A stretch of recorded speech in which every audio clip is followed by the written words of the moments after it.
Bonjour les amis, nous sommes en présence d'un nouvel invité aujourd'hui. Je me présente, je suis Ced, ou Cédric. Je suis accompagné de mon fidèle partenaire Momo le singe, qui va passer notre invité à la moulinette. Notre invité a le droit à un joker, un seul. C'est à toi de jouer, Momo. Je passe mes invités à la moulinette.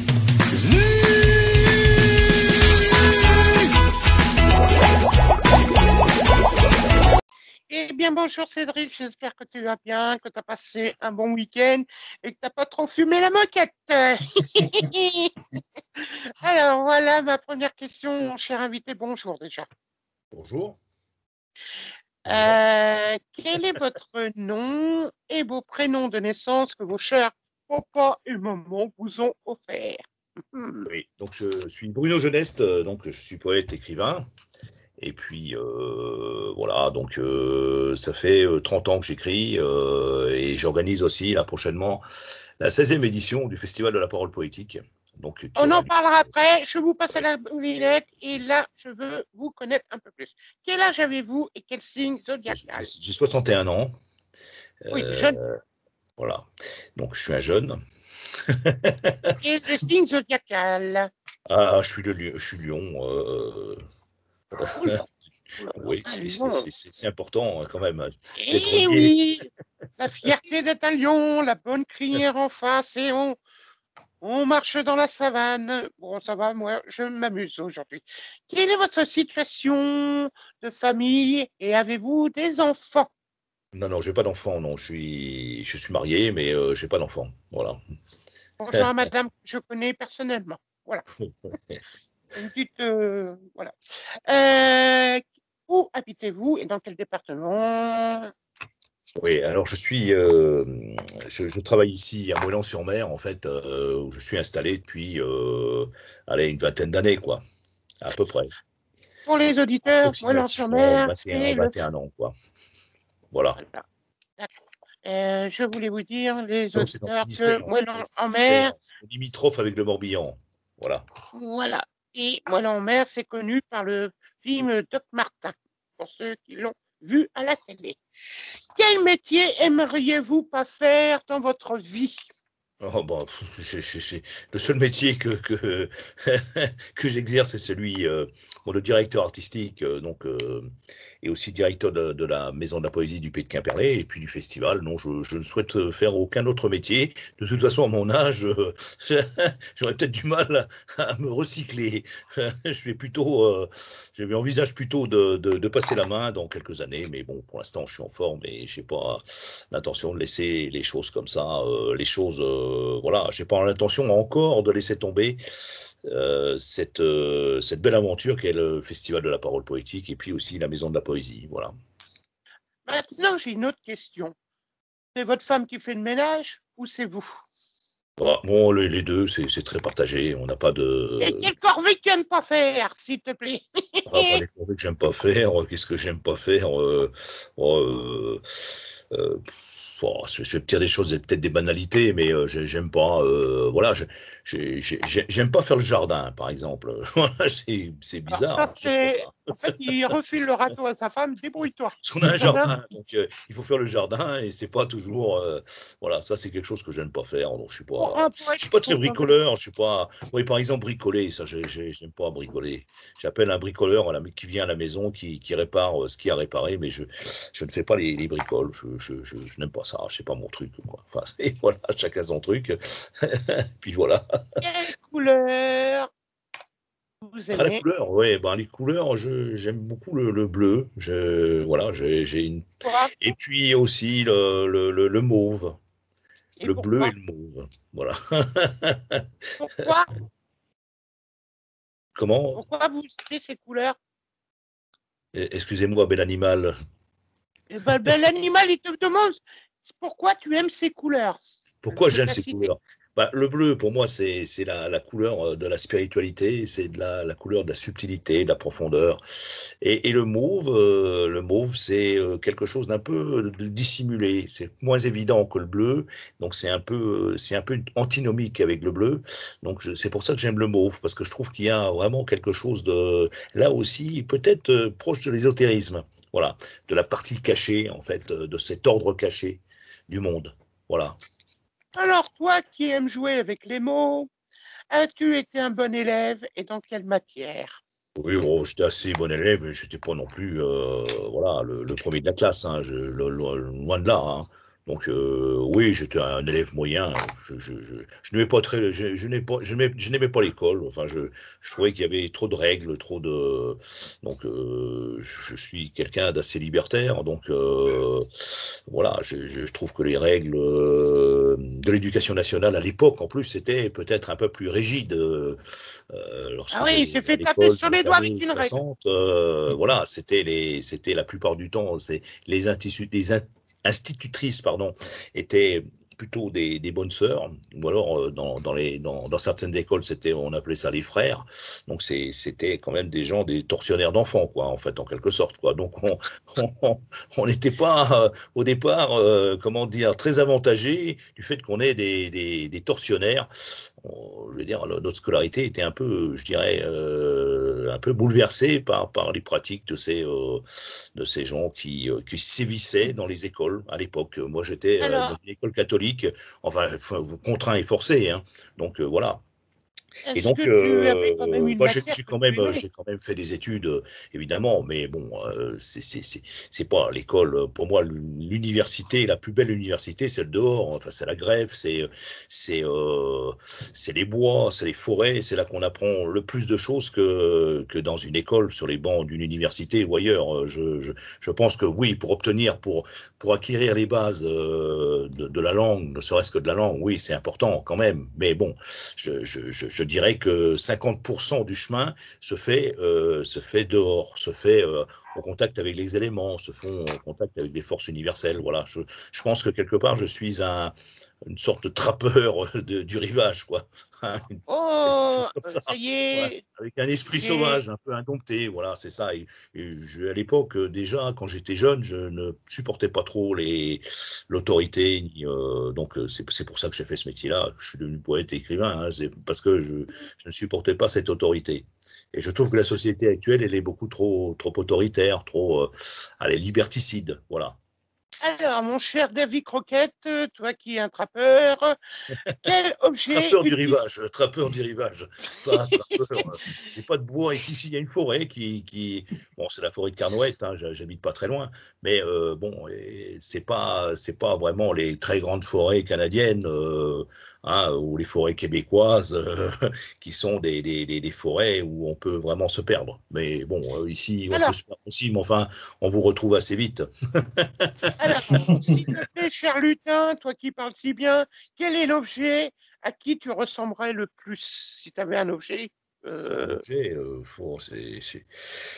à quoi je pourrais ressembler?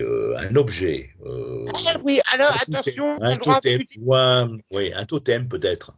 Un totem, ça vient comme ça, mais je ne saurais expliquer pourquoi un totem, peut-être par le Alors fait moi, je pense que c'est parce que tu on aimes se bien sent dans mélanger les une genres. espèce de verticalité. Voilà, on est relié à quelque chose. Le totem, oui, ça me va assez bien. Ouais, ouais. Est-ce que tu as été un enfant sage et as-tu fait des bêtises et laquelle? Oh, c'est un enfant sage, oui, enfin, pas trop, non. Ouais. Est-ce que j'ai fait des bêtises? Oh, bon, oui, on en fait des bêtises, hein. Des bêtises, on en fait quand on est enfant, on fait des bêtises. Sinon, c'est pas la Et peine. laquelle?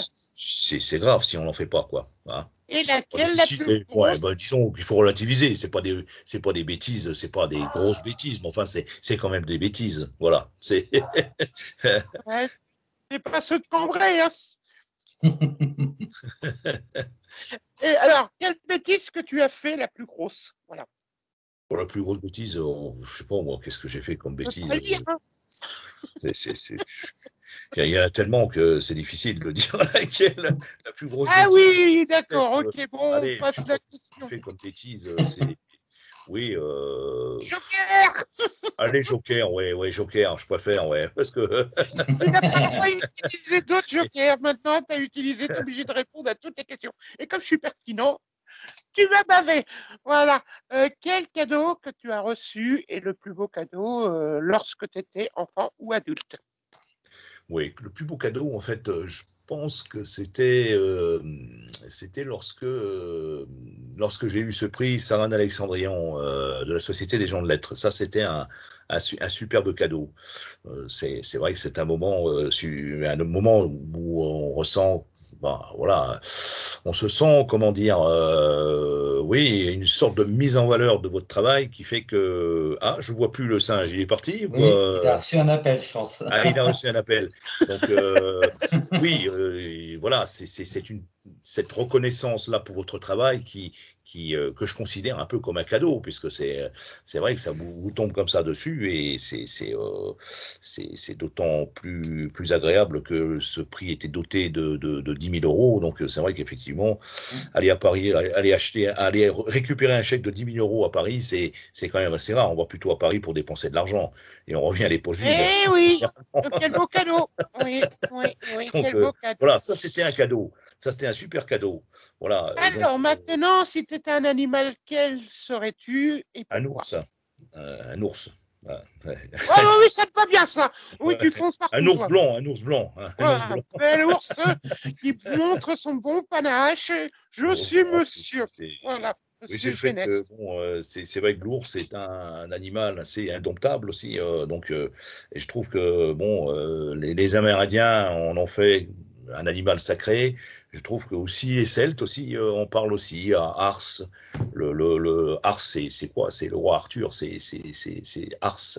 Arthur, Ars, ça vient de Ars, Arthur, c'est le roi ours. Voilà, donc je trouve que ça a du sens, quoi. J'essaye de trouver un sens. Voilà, c'est toujours pareil dans ce chaos, je dirais, de la réalité. Ben, il faut essayer de trouver du sens. Et là, l'ours me va à merveille. Enfin, me convient très bien, déjà de par mon caractère, quelque part assez fort, et aussi je suis tenace.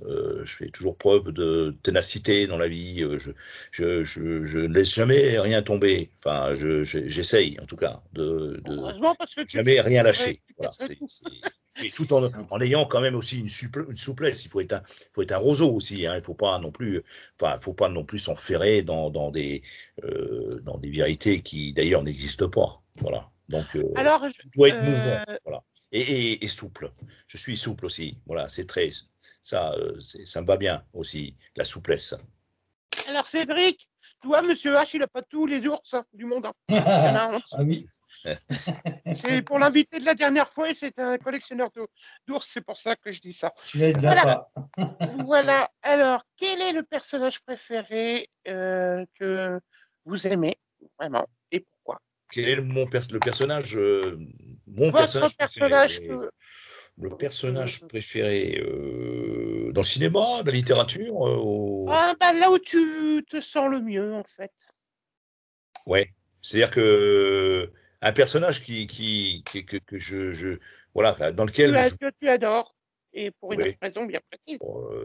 Il y en a beaucoup, c'est ça ta femme, déjà, dans la littérature, il y a des grandes figures qui me parlent, comme par exemple Julien Gracq, voilà, ou chez les peintres, il y a effectivement aussi beaucoup de peintres qui m'ont vraiment apporté une vision du monde très très aiguisée.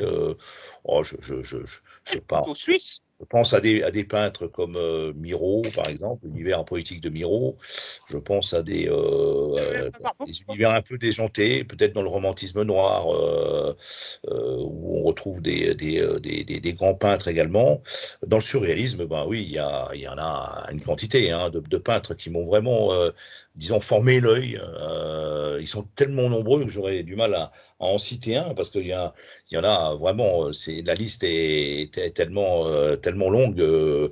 Mais bon, voilà, les peintres surréalistes en général, je ne vais pas en citer un, je ne vais pas en privilégier un.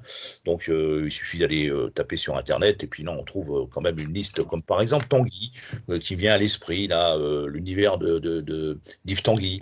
Hein, qui est un univers comme ça en flottaison qui m'a aussi beaucoup interpellé. En tout cas, quand je regarde, une toile d'Yves Tanguy, je suis vraiment saisi, comme aussi les toiles de Max Ernst aussi, voilà, qui est un peu voilà, dans le prolongement aussi du travail, qui s'inscrit aussi dans le prolongement du travail d'Yves Tanguy. Voilà, donc ça c'est pour les peintres. Bon, pour les écrivains, il y a des hautes figures, évidemment, comme André Breton, par exemple. André Breton, voilà. C'est quelqu'un, André Breton, qui a irrigué vraiment mon œuvre. Voilà, c'est vraiment quelqu'un pour moi, c'est pas le pape du surréalisme, c'est la haute figure du surréalisme, c'est pas du tout la même chose. Voilà, le pape, ça, c'est autre chose. Le pape est à Rome. André Breton, lui, il vivait à Paris, Place Blanche, hein, pas très loin, la rue Fontaine, d'ailleurs. La rue Fontaine, ça veut dire aussi beaucoup de choses. Hein. Ça c'est pareil, j'essaye toujours de trouver du sens. Voilà, il faut trouver l'unité. Voilà. Maintenant, quel est votre caractère? Positif je suis un caractère, ça, il faudrait poser la question à l'épouse. Bon, j'ai un caractère assez, voilà. Donc, je peux être, comment dire, pas soupolé, mais voilà, il y a des choses qui m'agacent, donc parfois, mais avec l'âge, j'ai réussi quand même à tempérer les choses et à être beaucoup plus... c'est comme le vieux vin. Là encore, je reviens à la souplesse du roseau. Donc, il faut faire preuve de souplesse et d'écoute, surtout, de l'autre. Ça, c'est très important. Voilà, donc tout ça, c'est une alchimie assez... comment dire, une alchimie où il faut... c'est bien le terme d'alchimie qui... Voilà, il faut savoir doser les choses. Il faut essayer le plus juste possible. Voilà, c'est surtout ça. Donc, le caractère, c'est pareil. Il faut se remettre en question, donc c'est pas toujours facile. On a le caractère qu'on a, hein, mais on peut faire des efforts. On peut, voilà. Mais je suis quand même quelqu'un de relativement, allez, on va dire cool, relativement. Alors le cool. Maintenant, j'ai une autre question à te poser. Qu'est-ce que tu détestes et que tu aimes chez les gens? Qu'est-ce que je déteste? Oui, dans leur caractère. Ce que je déteste, c'est la malhonnêteté intellectuelle, tout ce qui, la jalousie, le côté obséquieux de l'être humain, enfin bon, tout ça, quoi. C'est détestable, ça, effectivement. Mais bon, il faut aussi avoir suffisamment d'objectivité. Il y a des gens qui ont tel et tel caractère à tel moment de leur vie et qui aussi peuvent changer. Donc c'est vrai que là aussi, on ne peut pas rester sur une première impression. Voilà, on va dire les choses comme ça. Voilà, quel rêve que tu as ou que tu as eu et que tu as réussi à réaliser ou que tu as envie de réaliser? Quel rêve? Ah oui, d'accord. On a toujours des rêves. Hein. Faire peut-être le tour du monde, oui, peut-être. C'est en péniche. En péniche, dans les fleuves. Et les rivières, enfin plutôt les fleuves quand même, parce qu'une péniche. Alors, voilà, il faut tu es un grand gourmand ou tu n'es pas un grand gourmand, et qu'est-ce que tu aimes manger ou te faire qu'est-ce que j'aime manger? Enfin, là, c'est très.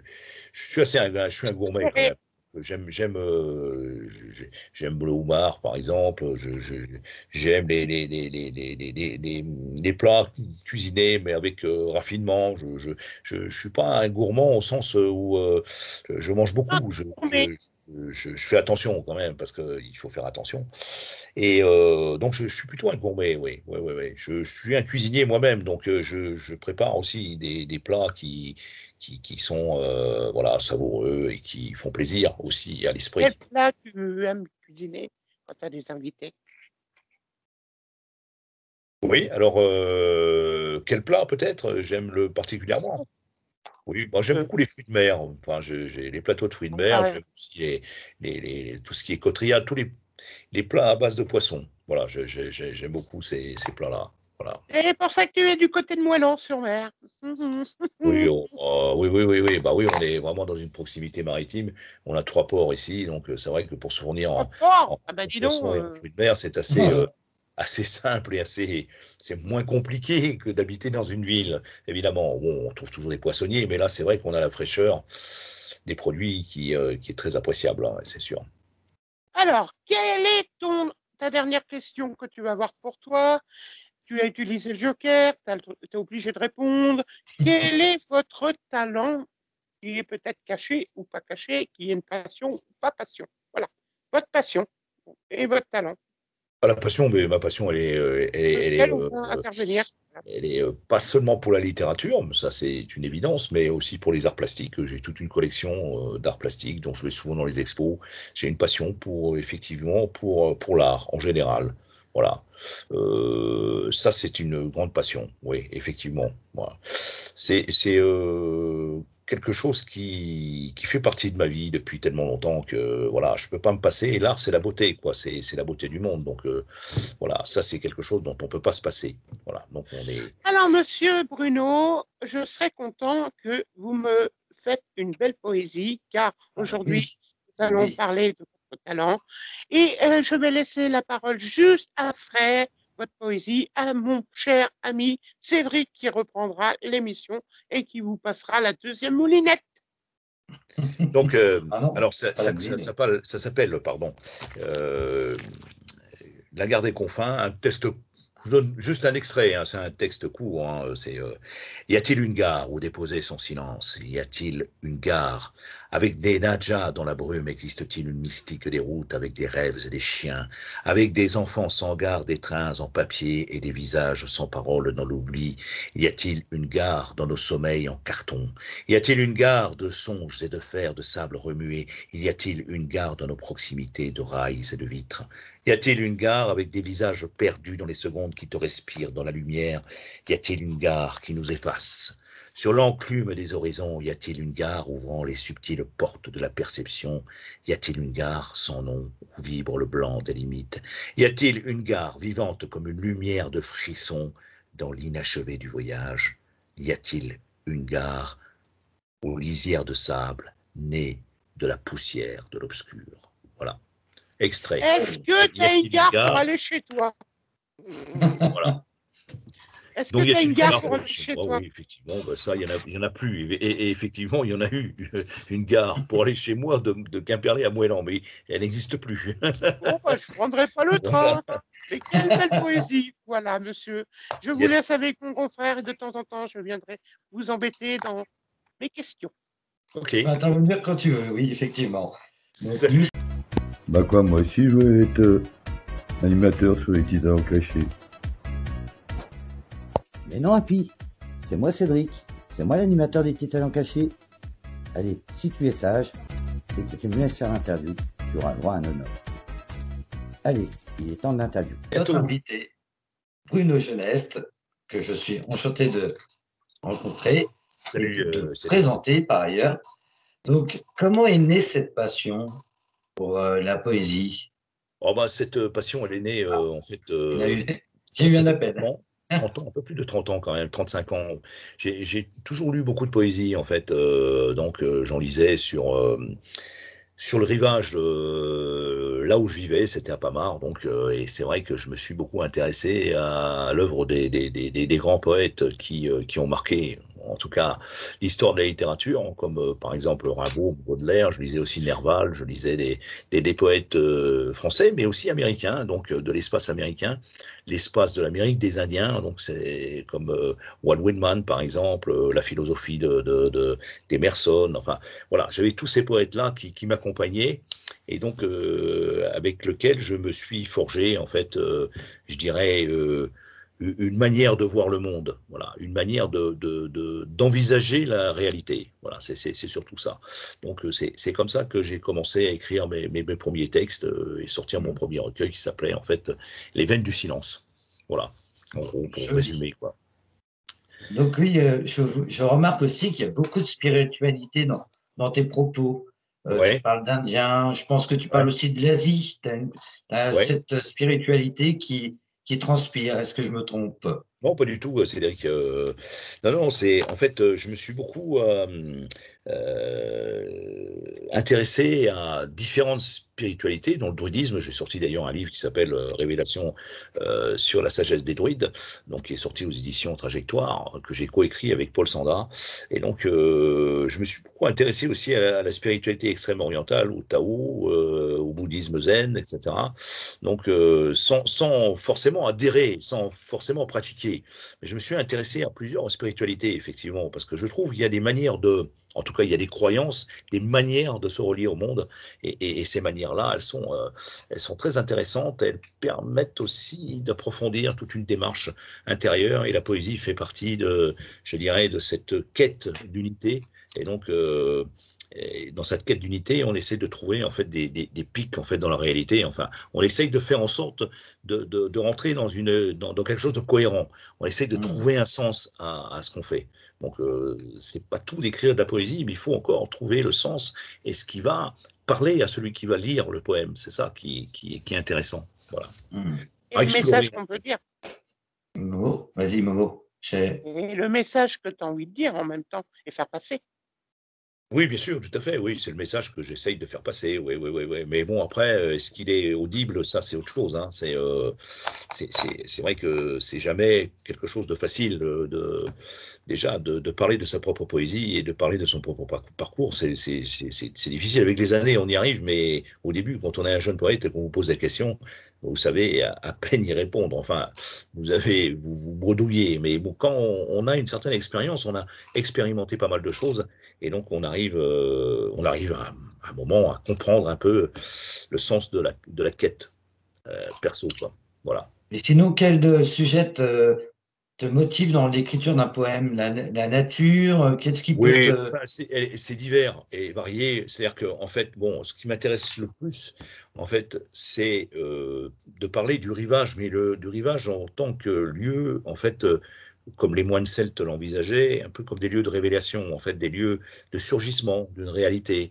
C'est-à-dire que là aussi, pour revenir à ce que je disais tout à l'heure, on est dans un lieu de décryptage des signes. Donc, c'est vrai qu'effectivement, je me suis beaucoup intéressé à la géopolitique de Kenneth White, par exemple, où on est dans un lieu où il y a des forces telluriques, il y a des rencontres entre ces forces, et aussi il y a une perception de ces forces de la part du poète, et on essaie de capter tout ça et d'en faire un peu la synthèse. Mais effectivement, mes poèmes parlent beaucoup de cette quête-là, de l'espace.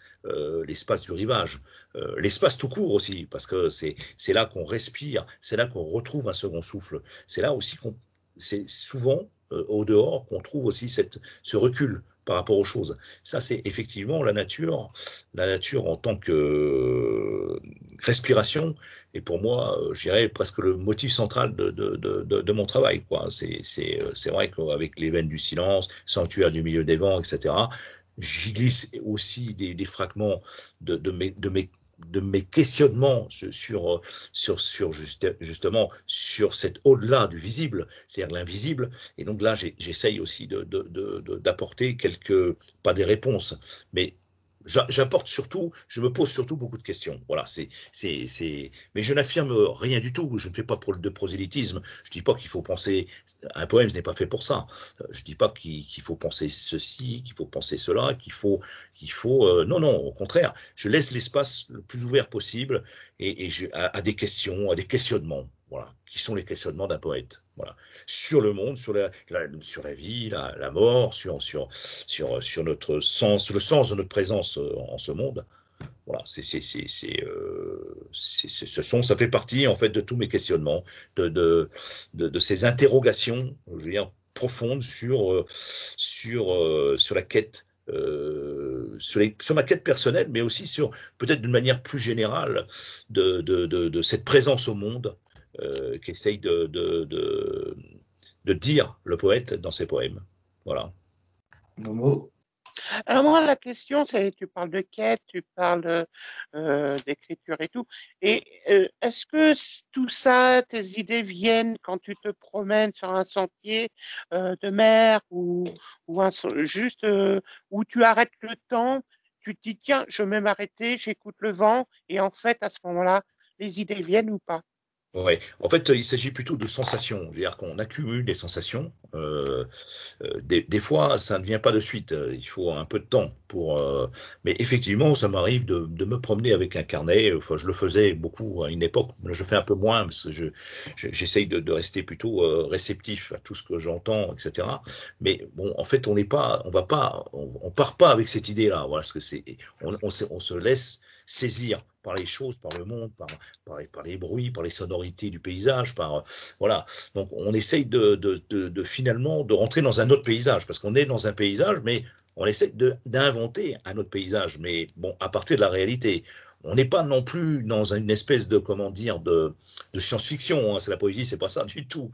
Non, on est vraiment pleinement dans la réalité. Le poète, il est pleinement dans la réalité. Contrairement à ce qu'on peut dire, le poète est absolument les pieds dans la terre. Il n'a pas la tête dans les étoiles, d'accord? Il est relié. C'est totalement, le ciel et la terre ne sont pas deux choses séparées. Enfin, pour moi, en tout cas. Voilà, on fait partie d'un tout, parce que les Amérindiens, ils parlent très bien de ça, hein. Je veux dire, on n'est pas séparés, on n'est pas dans cette vision de la séparation, un peu comme Descartes l'avait envisagé. Bon, voilà, non, pour moi, on s'inscrit vraiment dans une totalité, voilà, pour moi, le poème, il naît de cette relation privilégiée avec la terre.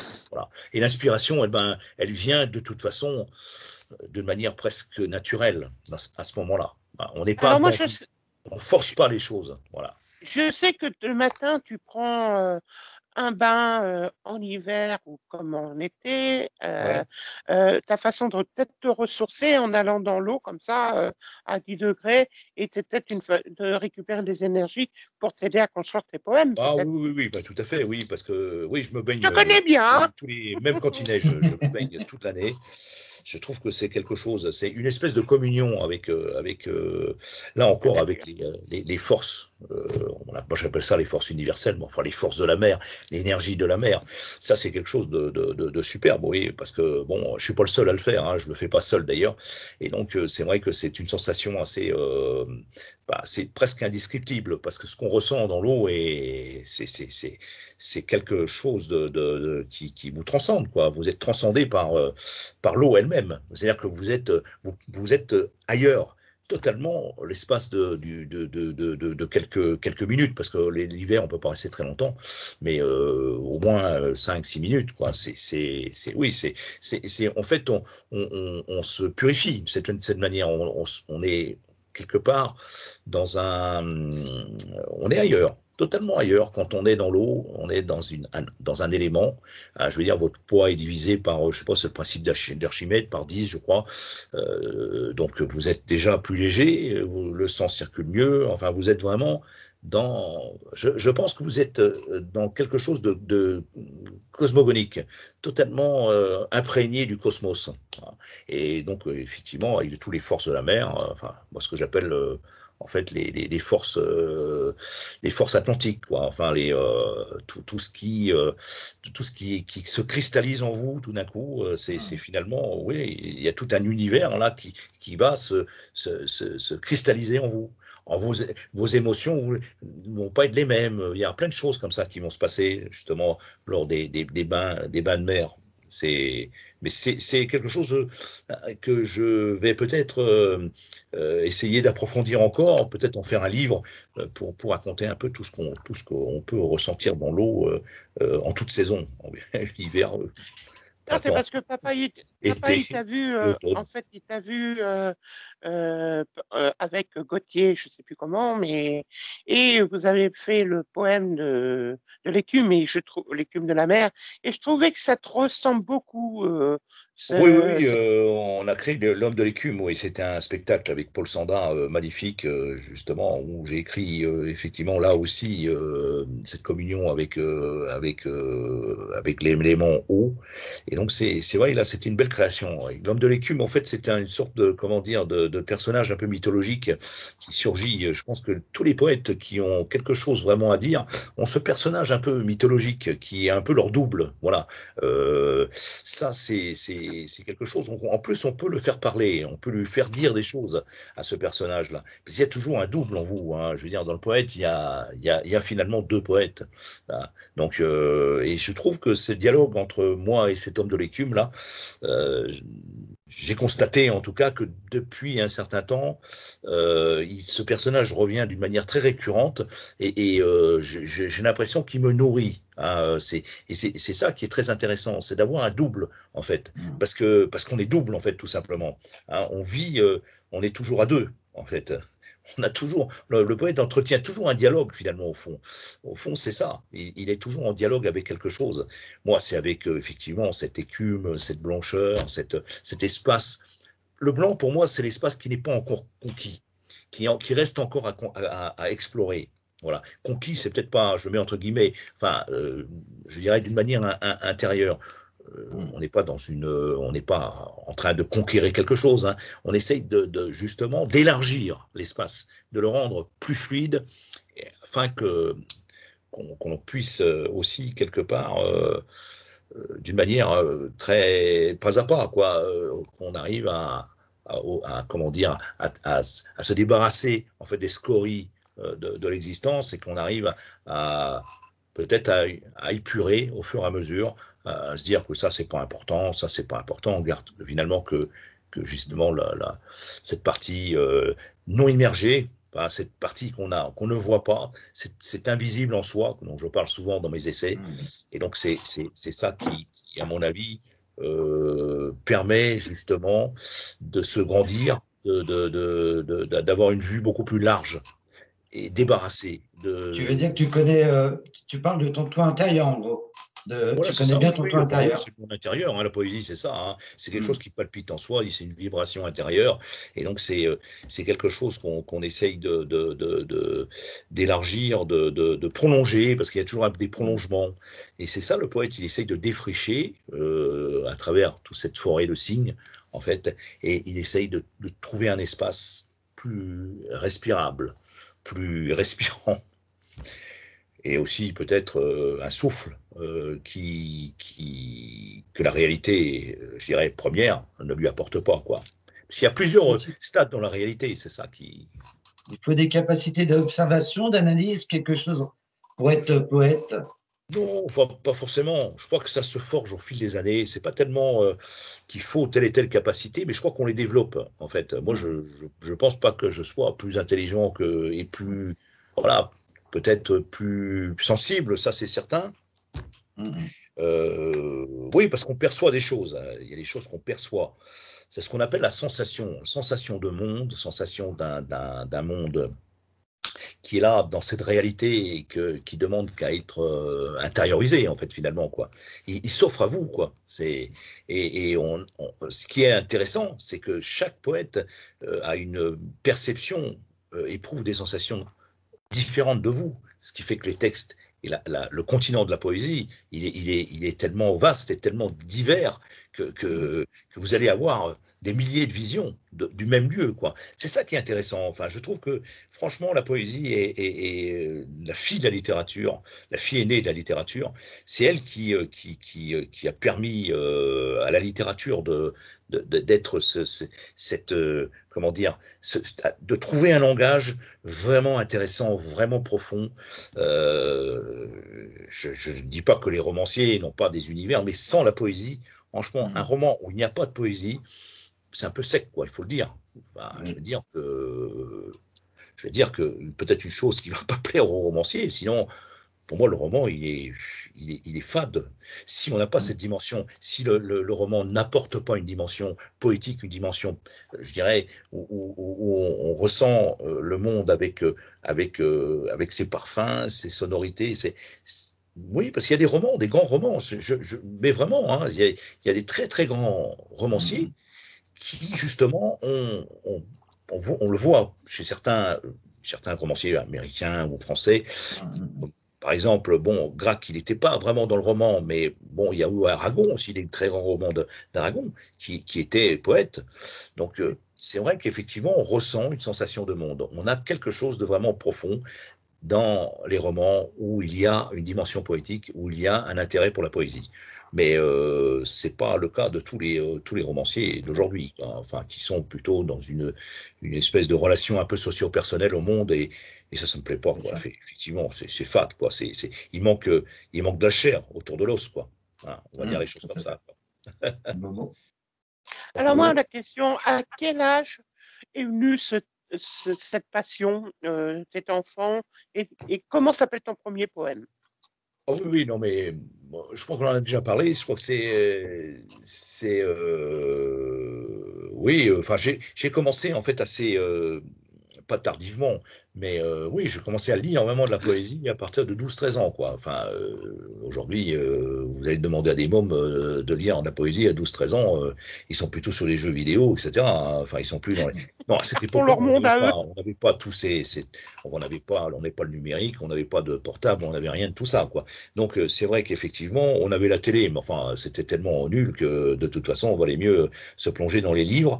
Et donc, c'est ce que j'ai fait. Donc, j'ai découvert des écrivains comme Stevenson, L'île au trésor, enfin des grands textes de Faulkner aussi. Bon, là, c'est vrai que je me suis vraiment plongé dans l'océan de la littérature très très jeune, et donc ça m'a forgé un imaginaire, hein, je suppose, avec tous ces univers, tous oui, ces paysages qui étaient aussi très très très puissants dans mon enfance. Il y avait les paysages, mon paysage premier qui était celui de la côte bigoudenne, et il y avait aussi ces paysages que m'offraient les écrivains comme Stevenson, etc., qui lui aussi, avec son île au trésor, m'apportait alors une dimension aussi très qui était proche d'ailleurs, très similaire aux expériences que moi je menais là-bas sur la côte, quoi. Donc avec tous ces textes qui m'ont vraiment irrigué, qui ont irrigué mon imaginaire, ben, j'ai commencé véritablement à m'intéresser à l'écriture des textes. Donc j'ai commencé à écrire mes premiers poèmes. Enfin, quel âge j'avais, je devais avoir un peu plus de 20 ans, quoi, 21 ans. Voilà. J'ai commencé assez tard à écrire de la poésie. Enfin, je lisais beaucoup. J'ai beaucoup lu en amont. Et c'est en lisant ces textes que je me suis dit, oui, là, il y a quelque chose. J'ai moi-même des choses à dire. Il faut que je dise aussi mon monde, et c'est ce que j'ai essayé de faire. Oui, effectivement.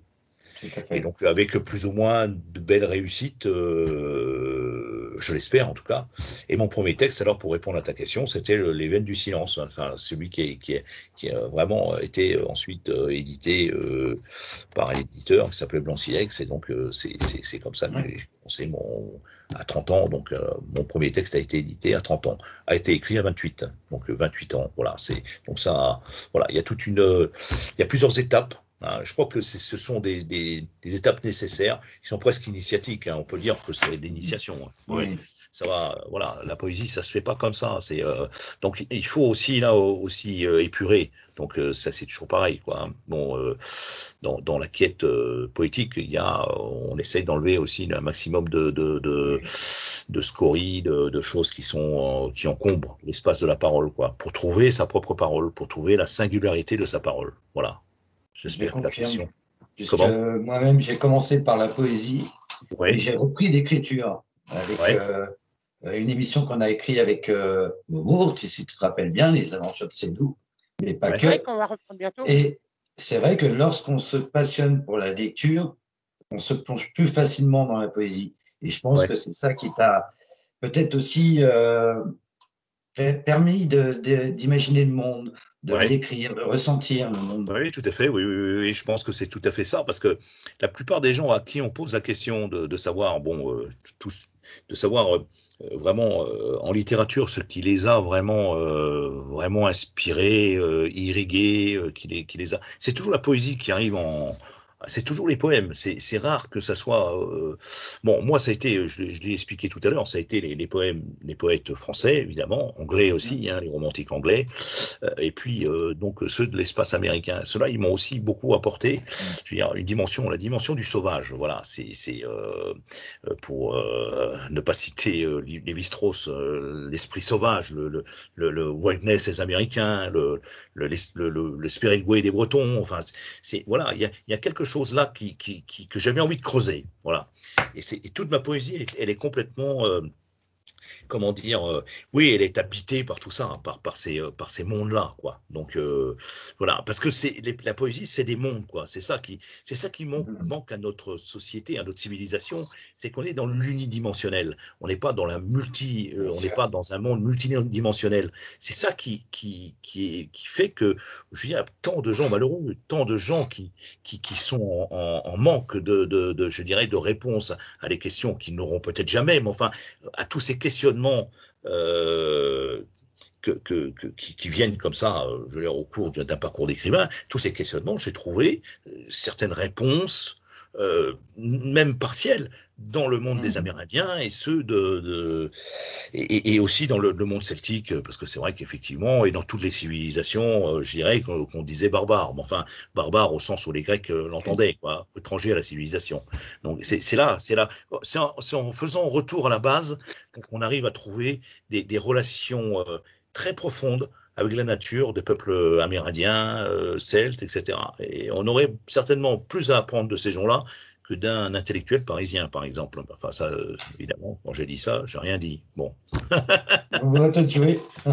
Alors, au moment, il va te demander juste d'aller dans ton monde, de prendre un petit papier où il y a un poème et nous raconter une de tes poésies que tu sais si bien écrire. Me raconter, j'ai pas trop compris la question.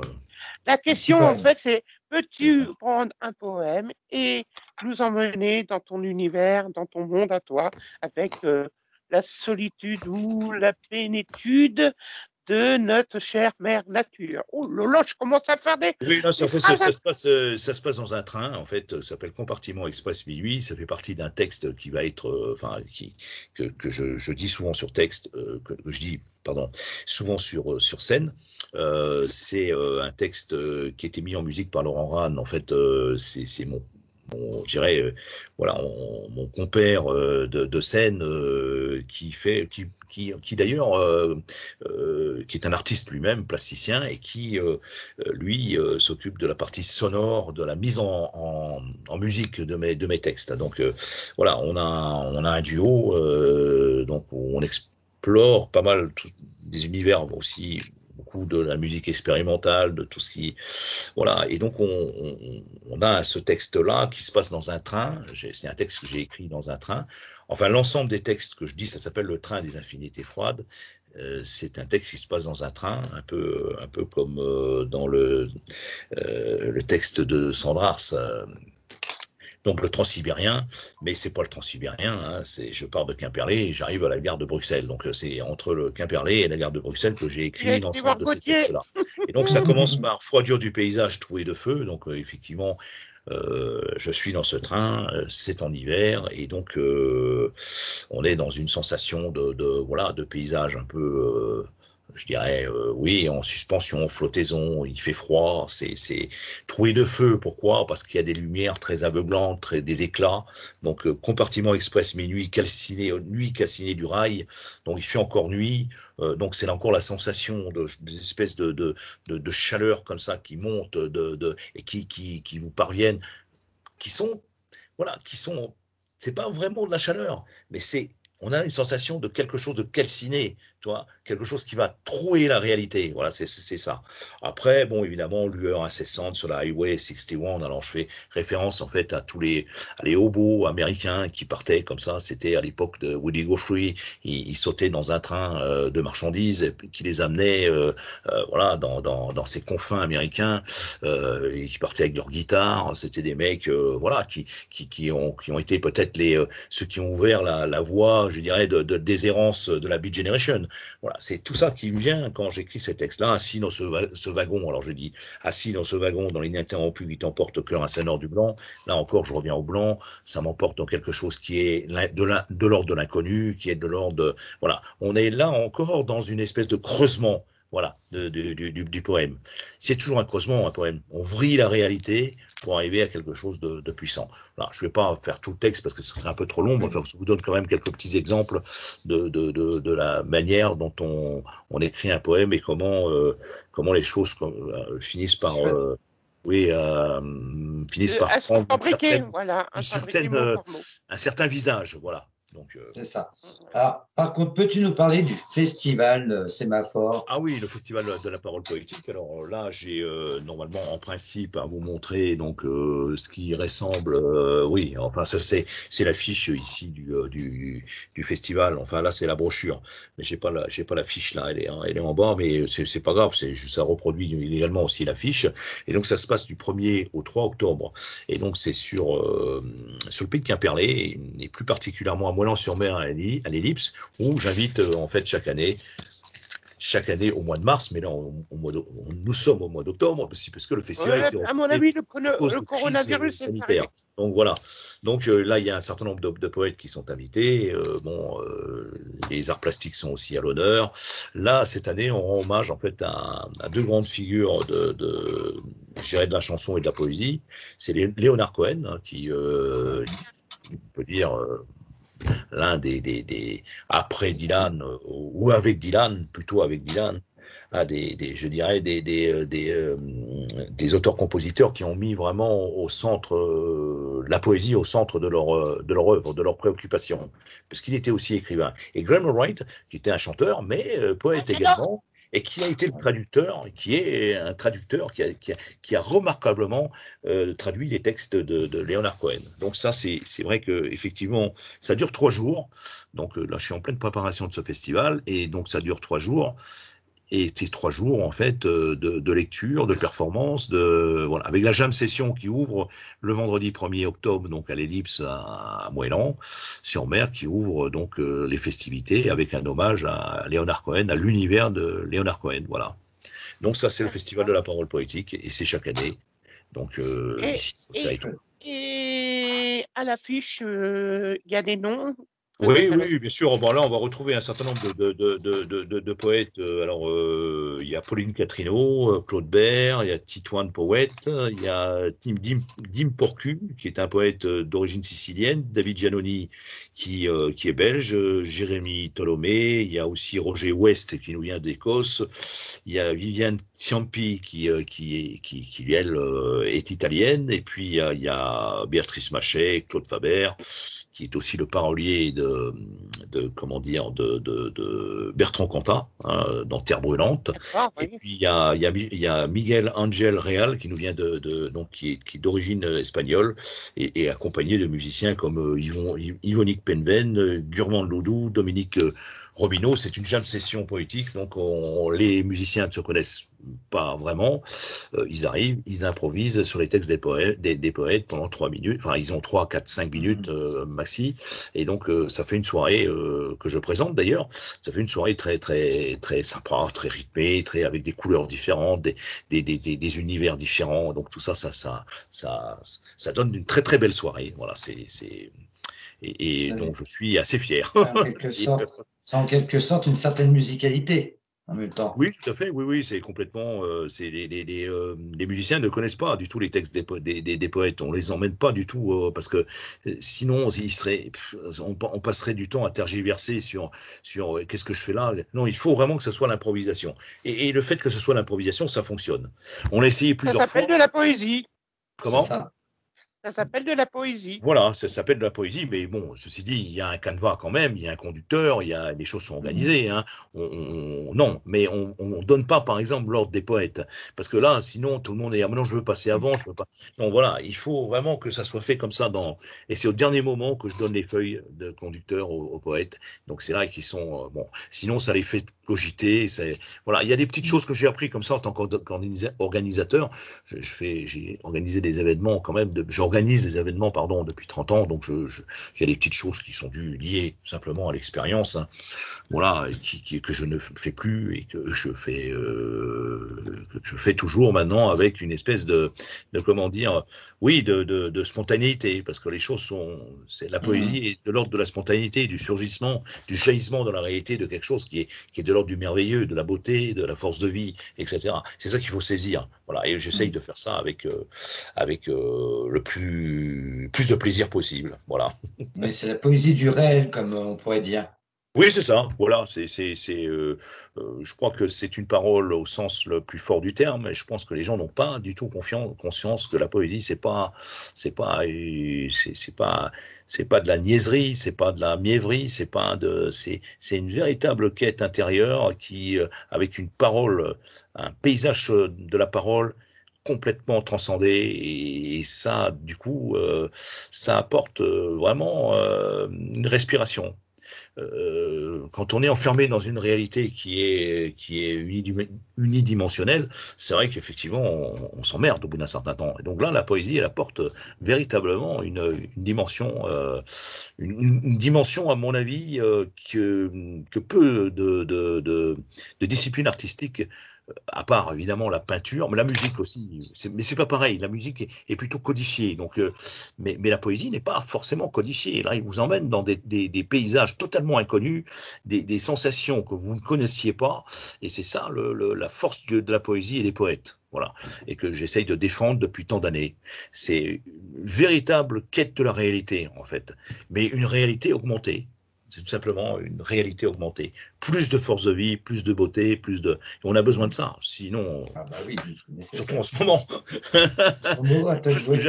plus que jamais. Voilà. Donc, voilà ce que je pouvais vous dire Vous avez d'autres questions, peut-être? Oui, alors moi, c'est tout simplement le programme de l'Ellipse, mais où on peut retrouver les expositions et les jours aussi. Oui, alors un petit peu le programme. C'est vrai qu'il y a une exposition à la chapelle Saint-Jacques, donc ça c'est donc la chapelle Saint-Jacques, c'est à Cloarc, sur la commune de Cloarc-Carnoët, et donc c'est un lieu qui accueille chaque année, qui accueille le festival chaque année, et là on accueille donc deux plasticiens vraiment qui ont un travail vraiment très profond. C'est Cédric Le Corf qui est d'origine allemande, donc qui a vécu beaucoup en Allemagne, hein, et donc qui lui a travaillé beaucoup à l'île de Roi, parce qu'il est originaire de l'île de Roi. Enfin, ses parents, son père, je crois, est allemand. Donc, et lui, c'est quelqu'un qui a un véritable univers en tant que plasticien et sculpteur. Il propose donc cette exposition qui s'intitule La Mare au diable. Et donc, c'est des peintures et des gravures, des sculptures. Et sa compagne, qui est Nelly Stedenfeld, qui, elle, l'accompagne dans dans ce travail de plastique dans La Mare au diable, elle qui travaille plutôt la peinture, la gravure, et aussi la sculpture, pour rendre cette chose un peu, comment dire, pour qu'il y ait de la cohérence entre les deux artistes. C'était bien qu'on fasse une sorte de dialogue, qu'on essaye de faire dialoguer ces deux artistes qui ont vraiment un travail très intéressant, et qui placent leur travail et qui mettent l'animal, justement, mais ça tombe très bien, qui mettent l'animal au centre vraiment de leur travail, l'animalité en tout cas. Donc Momo sera donc au centre du travail de ces deux plasticiens. Ah ouais. Qui travaillent sur les singes, mais enfin bon. Ce qui est quand même le point commun en t'écoutant. Donc la poésie et la sculpture, même la peinture, ouais, ça se rejoint quelque part. Oui, ça se rejoint complètement, oui, tout à fait. Sorte de poésie. Il y a des correspondances, oui, des dialogues possibles entre les arts plastiques et l'écriture, parce que ce sont deux écritures différentes, Il y a certains qui choisissent plutôt de l'écriture plastique, enfin l'écriture par les arts plastiques, par les arts visuels, par la photo, par la sculpture, et puis non, pour moi c'est des écritures, voilà. Et c'est pour ça qu'on ne sépare pas la poésie des arts plastiques. Nous, sur le festival, avec le festival Sémaphore, je pense que tout ça c'est intimement, enfin il y a des belles relations en tout cas. Et je pense que voilà, on a tenté pendant de nombreuses années de montrer que tout ça, c'était absolument pas des questions étanches, pardon. C'est véritablement, il y a véritablement des irrigations et il y a des prolongements qu'on trouve pas forcément dans l'écriture, mais qu'on trouve aussi dans les arts plastiques sur la manière de dire le monde. Voilà, tout simplement. Tout à fait. Momo, tu as une question? Oui, moi j'ai rencontré une personne qui a une maison et je pense que c'est votre siège social du côté de Moëlan, pas loin de la rivière, où il y a un restaurant. Ah non, c'est à Quimperlé, en fait, c'est la maison d'Hippolyte, effectivement, c'est le siège de la Maison de la Poésie. La Maison de la Poésie, c'est je voulais venir à ce point-là. Du Festival de la Parole Poétique, et on a aussi une programmation à l'année. Mais là, avec la crise sanitaire, on redémarre l'activité, donc effectivement, on a aussi des résidences d'auteurs. On accueille Béatrice Maché, par exemple, pendant 2 mois sur la résidence qui se trouve à notre siège social, qui est la maison d'Hippolyte, qui est tenue par Michel Lesquat. Et l'artiste passe 2 mois. Alors, ils ont carte blanche pour écrire un texte, ou pas écrire d'ailleurs, parce que ça, on n'a pas d'exigence particulière.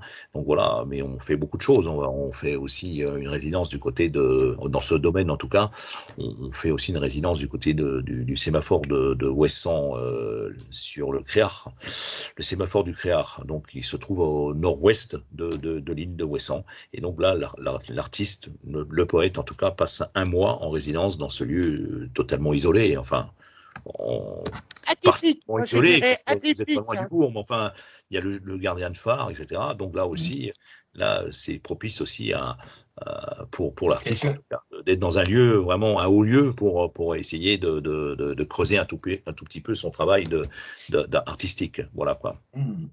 Tout à fait.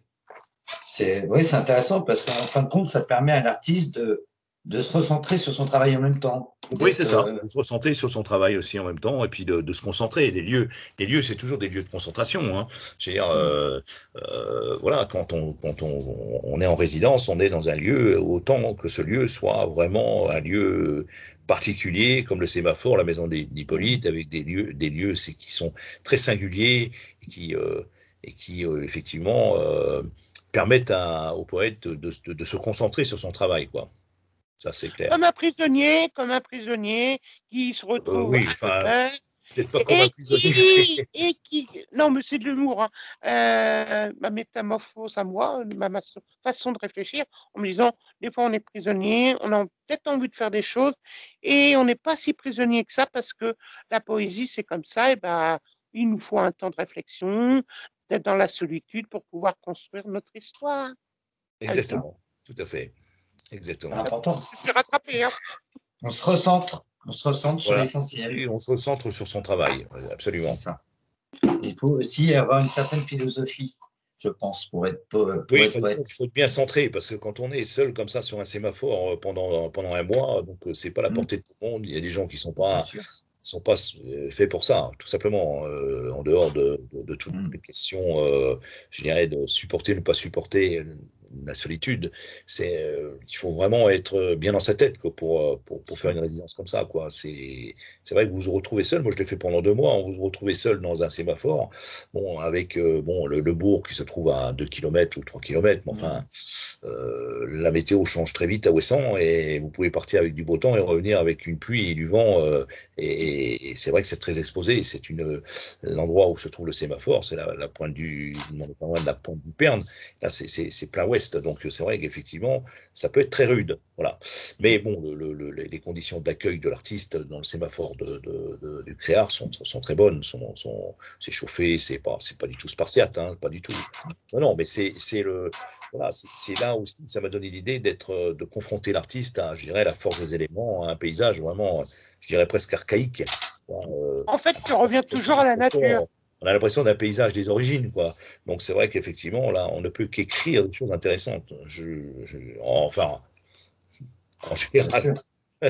Comme disait Momo, oui, c'est vrai que la nature est au centre de. Voilà, et on peut être très vite mangé par la force de ces éléments. Oui, on peut même pratiquement, on peut être totalement absorbé par cette force-là. Donc il faut un peu la maîtriser. Donc ça, c'est très intéressant, ça aussi à faire. Mais bon, il y a tellement de choses intéressantes comment dire, oui, dans le fait d'habiter la poésie, et c'est vrai que d'y plonger, en tout cas d'y explorer tous les méandres. Donc c'est vrai que c'est ça aussi, c'est très intéressant, c'est très fort, c'est très puissant, quoi. Momo. Dans ta quête poétique et d'écriture, est-ce que tu veux aller de l'avant et est-ce que ça te fait avancer, toi, l'homme que tu es? Oui, ça me fait avancer, oui, bien sûr. Bah, toute quête est intéressante et vous fait grandir. Oui, bien sûr. C'est une chose. Oui, c'est quelque chose qui, de toute façon, ne peut que vous apporter, je dirais, une perception, en tout cas, de la réalité qui est extrêmement subtile et vraiment, et qui vous porte vraiment au-delà de la réalité première. Je dirais que c'est Rumi qui disait qu'il y a 7 échelles dans la réalité, hein, c'est l'échelle de Jacob. Voilà, moi je pense que oui, effectivement, on ne perçoit pas tout. Et la poésie est certainement je dirais, le moyen d'atteindre une certaine dimension dans cette réalité. Voilà, ça c'est sûr. Ça, j'en suis persuadé.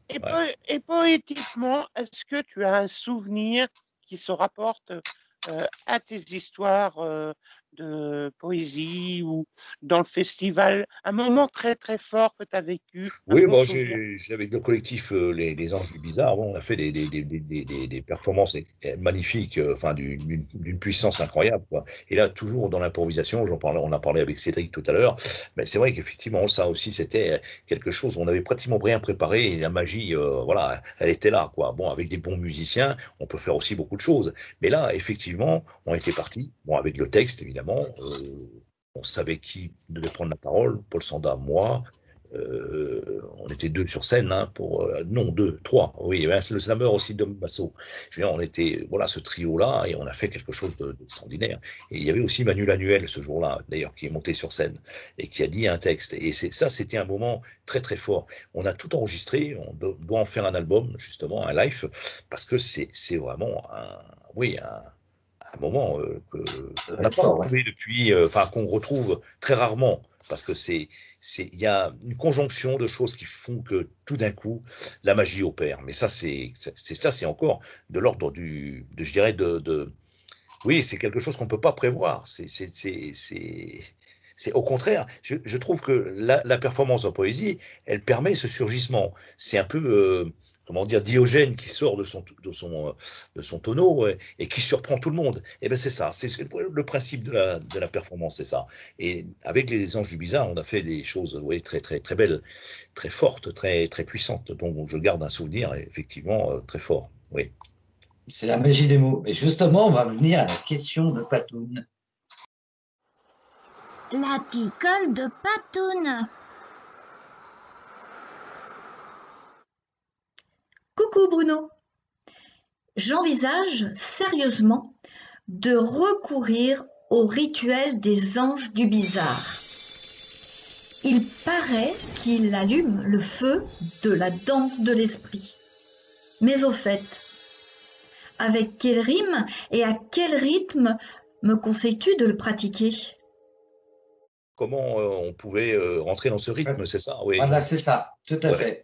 Oui, Et bah, je ouais. crois que c'est là encore, ça fait partie de cette part de mystère qui réside que la poésie vous amène à comment dire, à absorber d'une certaine manière. Voilà. Vous absorbez en fait cette partie du mystère et par une étrange alchimie, vous restituez ce rythme-là. C'est là encore, c'est quelque chose qui est de l'ordre de je dirais, de l'inexprimable. Je veux dire, il y a aussi beaucoup d'expérience de la scène, évidemment, qui fait qu'on on arrive à ce résultat. Mais il y a cette part-là. Je veux dire, si vous n'intériorisez pas, vous n'aurez jamais de résultat, vous n'aurez jamais ce rythme-là. Je crois que c'est très important d'intérioriser ce qu'on va faire. Déjà, même avant de monter sur scène, vous savez que vous allez, en fait, vous allez restituer un univers et vous allez le donner, cet univers-là. Donc, il faut quelque part que vous soyez vraiment aussi habité par cet univers, sinon ça ne marche pas. Et avec les Anges du Bizarre, c'était exactement ça. C'est trouver ce rythme-là, c'est une opération alchimique. Ça fait partie du secret non révélé des poètes et que le poète ne connaît vraiment pas non plus. C'est ça qui fait que quelque part, cette magie-là, elle est en nous, en fait. Elle se diffuse et c'est très, très étrange, cette chose-là. Oui, c'est très étrange. C'est une bonne question, d'ailleurs, parce que il y aurait beaucoup de choses à dire, mais je suis obligé quand même de résumer. Eh ben oui! Parce que c'est pour ça que notre petite Patoune, elle va fouiller dans les dossiers et elle trouve de très bonnes questions. C'est pour ça, c'est la petite colle. Elle arrive à creuser, c'est ça son don, c'est qu'elle arrive à creuser la personnalité de la personne interrogée. Voilà. Et ça, c'est top. C'est exactement ça. C'est tout à fait pertinent. Oui, tout à fait. C'est comme ça que les choses se font. Il y a une espèce d'interactivité, interdépendance entre justement le poète et puis le texte, évidemment, et puis tout ce qu'il peut ressentir et souvent il y a beaucoup de choses qui lui échappent. Donc rentre dans ce jeu justement cette part d'inconnu du poète qui amène justement le texte. Et dans Les Anges Bizarres, c'était effectivement, on était vraiment dans cette alchimie très très magique, très magique. Mais comme l'alchimie de toute manière est une opération magique, hein, mais c'est une opération intérieure, effectivement, mais très. Oui, je crois que franchement, je n'exclus jamais l'alchimie de cette spontanéité et de je veux dire, ce surgissement de beauté encore et de force de vie sur la scène. Et sur les scènes, il y en a eu des moments très très forts, mais celui-là, je pense qu'il y en a eu d'autres, mais différents, parce que c'est de cet événement-là avec les Anges du Bizarre sur la scène de l'Ellipse. C'était, je crois, en 2014 ou un truc comme ça. Donc, je garde vraiment un très grand souvenir. Mais bon, après, il y en a eu d'autres, hein, mais ils sont tous différents. Mais celui-là, oui, parce qu'il y a eu vraiment quelque chose qui s'est passé. Voilà. Mais ça se ressent d'ailleurs. Vu comment tu dis, ça se ressent. Ça se ressent bien. Vu comment tu en parles, ça se ressent. On en parle, oui, bien sûr, tout à fait, oui. Je crois que tu avais une question. Oui, as-tu des projets à l'avenir en tant qu'écrivain, poète, mais aussi grand écrivain, parce que tu écris des livres et tu as une maison de production aussi, voilà. Oui, moi, j'ai pas mal de projets. Hein. J'ai un livre qui va sortir, là, justement, Le Monde selon Jim, aux éditions Maelstrom, qui va sortir en fin de semaine. Donc, qui raconte un peu, je dirais, la quête spirituelle de Jim Morrison, justement. Et je l'amène dans un sémaphore. C'est pas pour rien, parce que j'ai construit, en fait, ce livre sur le sémaphore de Ouessant en résidence. Et donc, j'essaie d'explorer la partie non visible de Morrison. J'ai pas fait un énième livre sur Morrison et sur son parcours de rockstar. Ça, c'était pas intéressant, mais de vraiment connaître Morrison, de connaître sa poésie et de pénétrer et de se saisir de ses mots pour comprendre ce qu'il a voulu dire. Et c'est extrêmement passionnant pour moi d'avoir fait ce travail-là.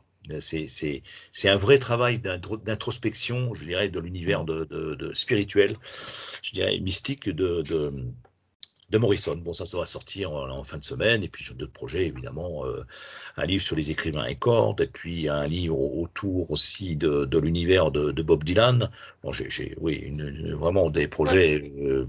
J'en ai beaucoup. Et plus un album CD qui va sortir. Enfin, un livre CD, pardon, qui va sortir, donc, qui s'appelle Le Train des Infinités Froides, dont je viens de vous donner un extrait tout à l'heure, avec le premier texte, me semble-t-il, que je vous ai lu, c'est justement, oui, c'est un extrait du Train des Infinités Froides, c'est la gare des confins, et plus ce que j'ai enchaîné après sur cette explication de texte que vous avez pu entendre tout à l'heure, c'est, je me souviens plus du titre, mais en tout cas, c'est déjà passé à autre chose.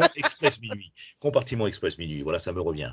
Voilà, c'est là aussi, c'est un projet qui est en cours, et donc le livre va sortir avec les textes, le livre CD, plus le CD, donc, qui a été enregistré en studio pendant le confinement, le troisième confinement ou le deuxième, je sais plus. Il y en a eu tellement de confinements que je crois que c'est le troisième confinement. Donc voilà, donc c'est des projets qui sont en cours et qui vont effectivement se matérialiser par la sortie, la publication de ces deux livres chez deux éditeurs différents, plus le livre CD. Voilà. Donc non, les projets sont nombreux. Ça, il y en a toujours. Hein. Il y en a même beaucoup trop par moment. Et sinon, voilà. Où peut-on te trouver?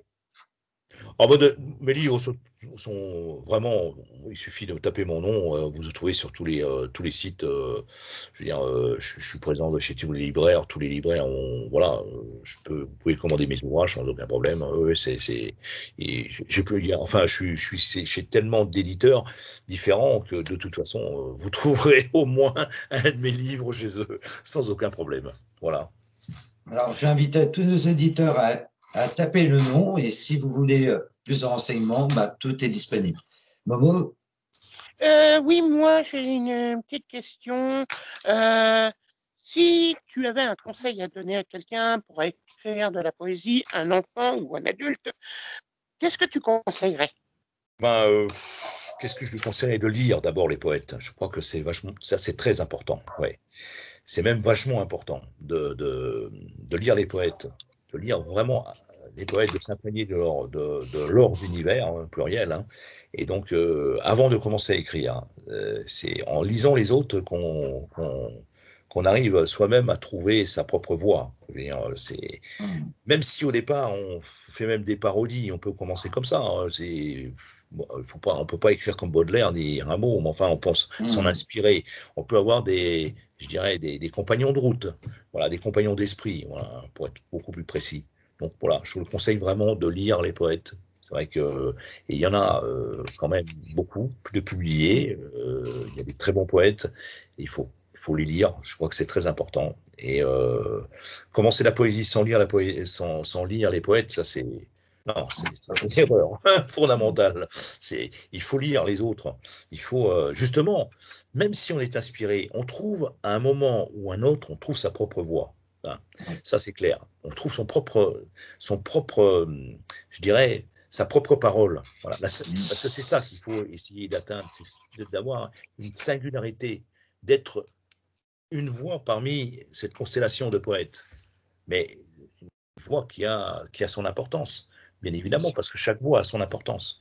Donc, chaque voix a sa singularité, parce que chaque voix a une manière de voir le monde. Donc, c'est vrai qu'effectivement, il faut lire les poètes. Donc, s'imprégner des univers des autres. C'est un seul conseil que je pourrais donner. Le reste, après, c'est 90% de sueur et 10% de talent. Et oui, c'est pour ça que tu vas dans les petits talents cachés. Et oui. Donc, on arrive à la fin. Oui. Je vais donner les petits liens. Alors, pour nous contacter, vous pouvez nous contacter sur les petits talents cachés, notre page. Il y a un lien direct, vous pouvez nous contacter directement par email, donc c'est lttced@gmail.com, ainsi que sur le numéro de téléphone suivant 07 61 45 85 09. Donc, si vous voulez nous contacter, tapez sur ces liens qu'on vient de vous donner. Donc, on fait comme... Oui, Momo. Non, mais vas-y. T'aurais pas une petite analyse à faire, il me semble?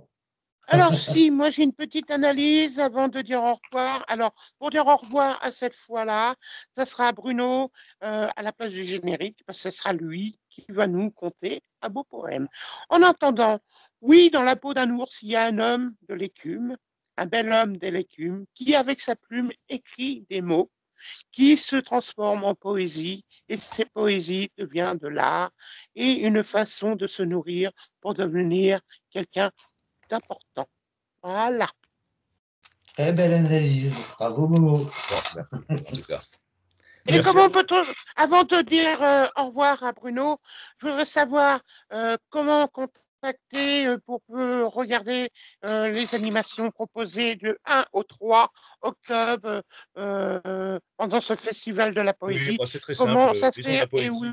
du Pays de Quimperlé. Maison de la poésie du Pays de Quimperlé, c'est le site officiel. Il suffit de taper Maison de la poésie du Pays de Quimperlé, site officiel, ou d'aller sur Caméléo ou Calais. Bah, je ne sais plus exactement, mais enfin, j'ai du mal à prononcer ce mot. Mais en tout cas, le programme est disponible chez Caméléo, je crois, Caméléo. Un poète qui bute Voilà. sur... Donc, vous pouvez le consulter en tapant Caméléo, mais Festival de la parole poétique, Sémaphore. Donc là aussi, le programme est consultable, tout comme sur le site Maison de la Poésie du Pays de Quimperlé, site officiel. Voilà. Donc là, vous pouvez avoir toutes les informations et jour par jour sur le Festival de la parole poétique du 1er au 3 octobre 2021. Merci en tout cas à vous. C'est nous qui te remercions. Et on va saluer comme on fait d'habitude. Salut à tous nos amis talentueux. Et on vous dit à très très bientôt. Merci Franck. Et à très très bientôt, mais nous n'allons pas quitter tout de suite notre invité, car lui va dire son dernier mot en nous faisant un poème, et ça sera notre générique exceptionnel. Je t'écris de ce nulle part, au milieu de ce sanctuaire, sous la lumière du vent. Je t'écris de ce train qui m'emporte plus loin que le blanc de la neige. Je t'écris car la rose noire est la fleur indomptée de la nuit. Je t'écris car un nom se noie dans le silence de cailloux des eaux. Je t'écris de l'imprécis des contours de la clarté. Je t'écris de ce train pris par la vitesse, le chuchotement du rail, les regrets d'hier et de demain. Je t'écris pour te dire la fuite, l'infini mouvement des pas. Je t'écris car je demeure ici dans l'haleine lointaine du poudrin. Eh bien, merci. Au revoir. Merci. Merci. Merci à toi. Une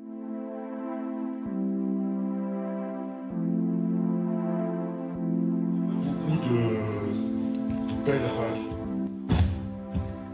qui dessèquent des cœurs morts, 4 de 2. Un cœur qui crève, un astre dur qui se déroule. Un mur qui bouche l'ouverture. Oh, mon fils! Amis, camarades. Tu as des enfants, toi? Ce monde absurde, les débris du vécu. L'amplification de la compréhension. Rire, toi, je m'aime, Grouchy. Ne fait que ça, peler sa tête, ce qu'il a devant lui. Et au milieu la cible, pareil, c'est vous. Je voudrais que tu me dises tes premières impressions du jardin.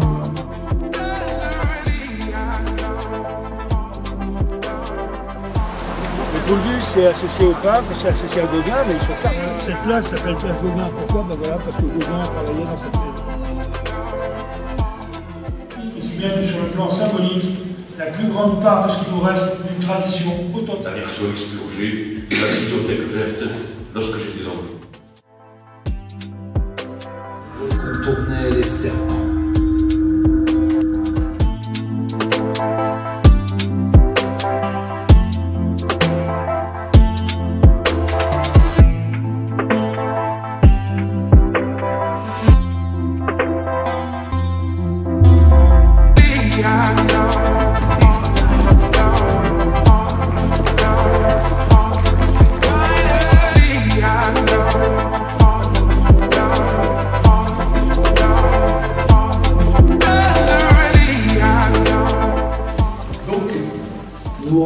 dans la phase 3. C'est pas grand-chose d'autre pour Constantin. Ses effets délétères. Auguste répondit, c'est de venger son père et sa mère. L'averse. Tant de vide pour rien. Son cœur est brisé par une jeune Anglaise. C'est notre première exposition en Bretagne, et j'espère qu'il y en aura d'autres. Donc voilà, et ça a été possible grâce à la confiance de Bruno Jeunesse.